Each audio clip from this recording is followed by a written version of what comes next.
Passion de notre Seigneur Jésus-Christ selon Saint Jean. Chapitre 18, verset 1 au chapitre 19, verset 42.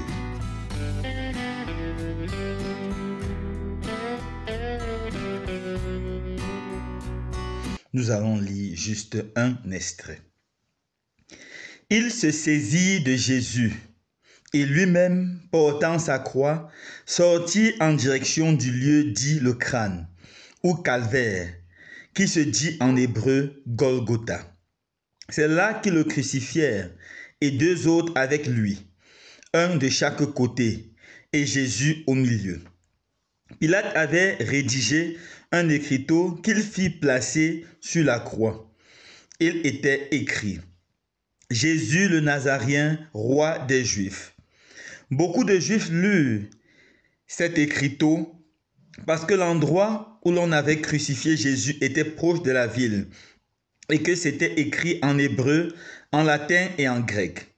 Alors les grands prêtres des Juifs dirent à Pilate, « N'écris pas roi des Juifs, mais cet homme a dit, je suis le roi des Juifs. » Pilate répondit, « Ce que j'ai écrit, je l'ai écrit. » Quand les soldats eurent crucifié Jésus, il prit ses habits.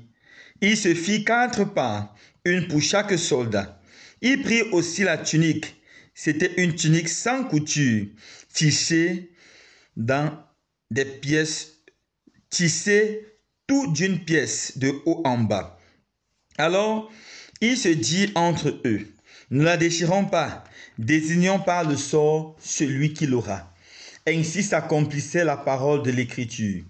Ils se sont partagés mes habits, ils ont tiré au sort mon vêtement. C'est bien ce que firent les soldats. Or, près de la croix de Jésus se tenaient sa mère et la sœur de sa mère, Marie, femme de Cléopâtre, et Marie Madeleine. Jésus voyant sa mère et près d'elle le disciple qu'il aimait, dit à sa mère, « Femme, voici ton fils. » Puis il dit au disciple, « Voici ta mère. » Et à partir de cette heure-là, le disciple a pris chez lui. Après cela, sachant que tout désormais était achevé, pour que l'écriture s'accomplisse jusqu'au bout, Jésus dit, « J'ai soif. » Il y avait là un récipient plein d'une boisson vinaigrée. On fixa donc une éponge remplie de ce vinaigre à une branche d'hysope et on l'approcha de sa bouche. Quand il eut pris le vinaigre, Jésus dit, « Tout est accompli. » Puis, inclinant la tête, il remit l'esprit. Acclamons la parole de Dieu. Louange à toi, Seigneur Jésus. Frères et sœurs bien-aimés, aujourd'hui nous commémorons le Vendredi Saint. Ce jour très triste où le Sauveur de l'humanité, où le Fils de Dieu, le Roi des rois, a été tué comme un vulgaire bandit, comme un assassin, comme un homme de mauvaise réputation, où il a été crucifié et il est mort sur la croix. En mourant sur la croix, Jésus développe une puissante spiritualité, la spiritualité de sa croix, la spiritualité de la croix. Et pour entrer dans cette spiritualité, j'aimerais que nous arrêtions aujourd'hui les 7 dernières paroles que Jésus a prononcées sur la croix. Et en mettant ces paroles en pratique, nous allons vivre dans notre vie de chaque jour la spiritualité de la croix. Ces 7 paroles sont tirées des 4 évangiles. La première est tirée de Luc chapitre 23, verset 34. Jésus en croix dit, « Père, pardonne-leur, car ils ne savent pas ce qu'ils font. » Jésus est crucifié. Son corps n'est que blessure. Ses bourreaux se moquent de lui. Et Jésus réussit à avoir la compassion pour ceux-là qui se moquent de lui. Et il leur pardonne de tout son cœur. Non seulement il leur pardonne, mais il prie son Père de leur pardonner.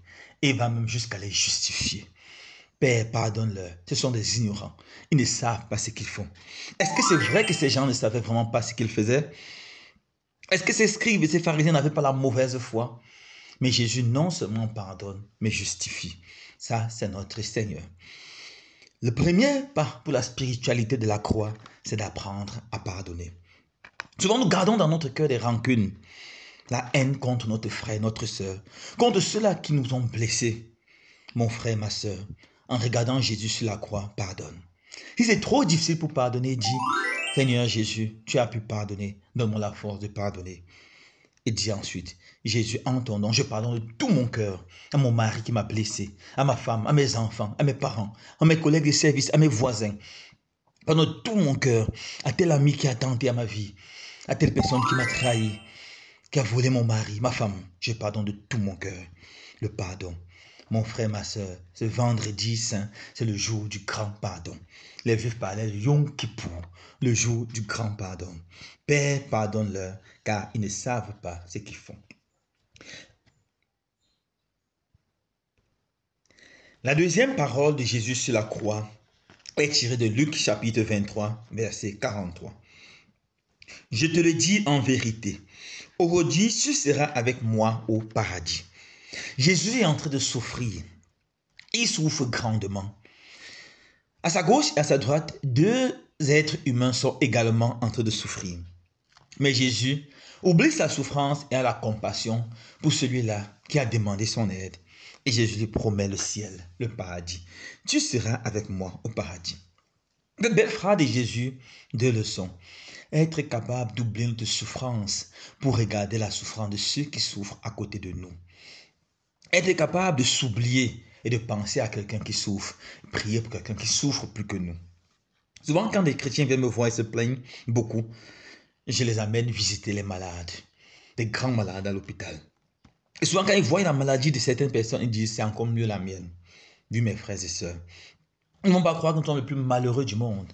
Nous devons savoir qu'il y a des personnes qui souffrent plus que nous. Et nous devons prier pour elles. Deuxièmement, tu seras avec moi au paradis. La mort ne peut pas ébranler quelqu'un qui croit de tout son cœur au paradis. Quelqu'un qui croit qu'après cette vie, il y a une autre vie. Quelqu'un qui croit qu'après cette vie, il y a une vie éternelle, plus grande, plus belle, plus glorieuse, la vie du paradis.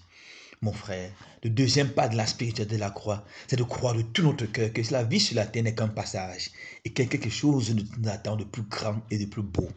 Il s'agit du paradis, près de notre roi, près de notre Seigneur. La troisième parole de Jésus sur la croix est tirée de Jean, chapitre 19, versets 26 à 23. Jésus, voyant sa mère et auprès d'elle le disciple qu'il aimait, il dit à sa mère, « Femme, voici ton fils. » Puis au disciple, « Voici ta mère. » Et à l'instant même, le disciple a pris chez lui. Le troisième pas vers la spiritualité de la croix, c'est la dévotion à la Vierge Marie. Sur la croix, Jésus voit sa mère debout près de lui. Cette femme forte qu'il a suivie depuis sa naissance jusqu'à sa mort. Cette femme qui a médité dans son cœur la parole de Dieu. Cette femme qui a gardé dans son cœur la parole de Dieu. Cette femme qui a vécu la miséricorde. Cette femme qui a proclamé le Magnificat. Le Seigneur renverse les puissants de leur trône. Il élève les humbles. Cette femme est là, avec les larmes aux yeux, mais l'espérance dans le cœur. Avec les larmes aux yeux, mais l'espérance qui encourage son fils. Et Jésus se tourne vers le disciple qu'il aime. Il lui dit, « Fils, femme, voici ton fils. Fils, voici ta mère. » On peut penser que Jésus demande à Jean de prendre soin de sa mère, mais plus encore, il demande à sa mère de prendre soin de Jean et de prendre soin de tous ceux qui vont accepter de l'accueillir chez lui comme Jean. Mon frère, ma soeur, si tu veux réussir dans ta vie spirituelle, matérielle, si tu veux réussir dans tout ce que tu vas entreprendre, n'oublie pas de prendre la Vierge Marie chez toi. Comme Jean, prends-la dans ta vie, dans ton cœur, spécialement du côté intérieur. Car elle peut détruire les embûches du diable. Elle peut ouvrir les portes extraordinaires pour toi. Elle peut veiller à ce que dans ta vie ne manque jamais le bon vin. Le vin de la bénédiction. Afin que quand il y aura l'eau sale de la maladie, le bon vin de la santé soit là. Quand il y aura l'eau sale de la tristesse, le bon vin de la joie soit là. Quand il y aura l'eau sale de la souffrance, le bon vin de l'espérance soit là. N'oublie pas de prendre la Vierge Marie chez toi. Quatrième parole, tirée de Matthieu chapitre 27, verset 48. « Mon Dieu, pourquoi m'as-tu abandonné ?» Cette parole peut sembler compliquée. En fait, c'est même la plus compliquée de toutes les 7 paroles de Jésus.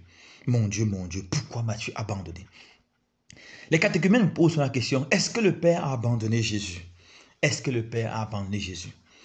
Pour comprendre cette parole, nous devons entrer dans la façon juive de comprendre les psaumes. Quand les Juifs voulaient citer un psaume dans la rédaction, ils citaient simplement la première phrase ou le premier verset de ce psaume. Ils ne citaient pas tout le psaume, alors chacun sait de quoi il parle. Ici, nous avons le premier verset du psaume 22.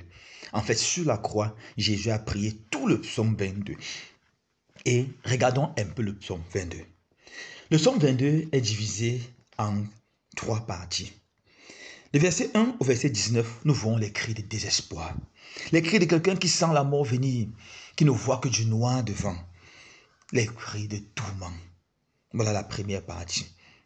Ici, on peut voir vraiment comment Jésus, au cœur de cette croix, voit la vie noire.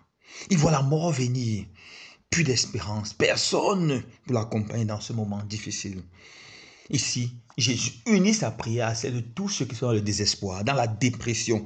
Tous ceux-là qui disent c'est fichu, je ne peux plus m'en sortir. Tous ceux-là qui veulent se suicider. Tous ceux-là qui veulent abandonner. Jésus se joint à ces personnes spirituellement. La deuxième partie, c'est le verset 20 au verset 23. C'est la prière de confiance au cœur de la souffrance.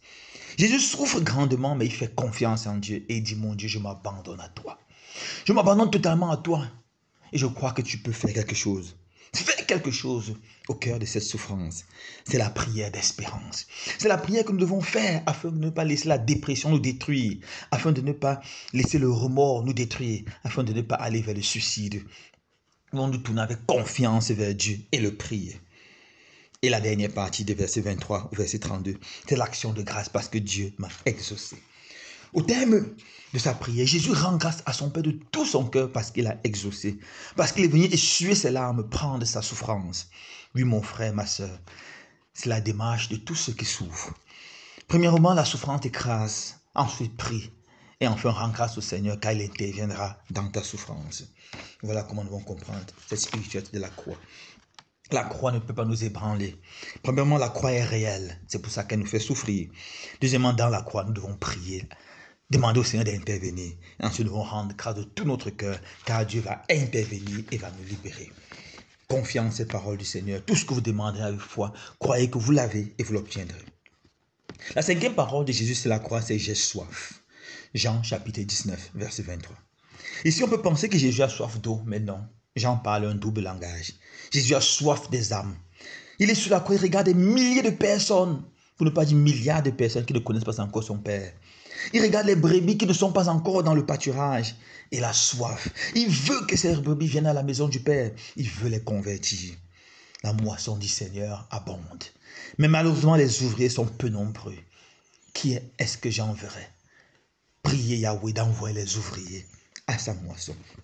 Et chacun de nous doit être un ouvrier pour calmer la soif de Jésus. La soif des âmes. Jésus ne veut pas qu'un seul pécheur se perde. Il compte sur nous pour collaborer pour le salut de tous les âmes. Sixième parole de Jésus sur la croix, Jean chapitre 19, verset 30. Tout est accompli. Tout est accompli. Tout être humain, avant d'arriver sur cette terre, a une destinée, pas un destin. Le destin, c'est quelque chose qui est écrit que tu dois suivre mécaniquement comme un repos. La destinée, c'est le plan d'amour pour toi, c'est que Dieu aimerait pour toi. Mais malheureusement, souvent le péché nous fait quitter de notre destinée. Souvent la faiblesse nous fait quitter notre destinée. Mais certaines personnes restent attachées à Dieu dans la prière et accomplissent tout. C'est le cas de Jésus. Il accomplit tout ce que son Père a prévu. Tout ce que son Père a voulu pour lui, il a accompli. Tout est accompli. Le sixième point de la spiritualité de la croix, c'est de s'engager à vivre dans la volonté du Père. Père, pas ma volonté, mais que ta volonté soit faite. C'est d'accepter d'entrer dans le plan d'amour de Dieu et de faire ce que Dieu veut et non pas ce que nous voulons. Septième parole de Jésus sur la croix et la dernière. Luc chapitre 23, verset 46. Père, je remets mon esprit entre tes mains. Ce sont la toute dernière parole de Jésus. Ensuite, il ferme ses yeux et s'endort dans le sommeil de la mort. C'est ça qu'on appelle la grâce d'une bonne mort. Remettre son esprit dans les mains de Dieu. Mourir en présence de Dieu. mourir en confiance en Dieu. Ça me rappelle la mort du pape Paul VI. Lorsque les gens pleuraient, étaient agités, il a dit, je ne meurs pas, j'entre dans la vie. Et avec un sourire magnifique, il s'est endormi dans le sommeil de la mort, dans les bras de Dieu. Il a remis son esprit à Dieu. Mon frère, ma soeur, la vie sur la terre n'est qu'un passage. La croix nous rappelle, toutes les croix que nous avons, toutes nos souffrances nous rappellent que nous devons mourir. Et nous devons apprendre à bien mourir, c'est-à-dire mourir avec Dieu, mourir en remettant notre âme et notre esprit dans le Seigneur. Que le Seigneur donne la grâce en ce vendredi saint de vivre la spiritualité de la croix. Loué soit Jésus-Christ.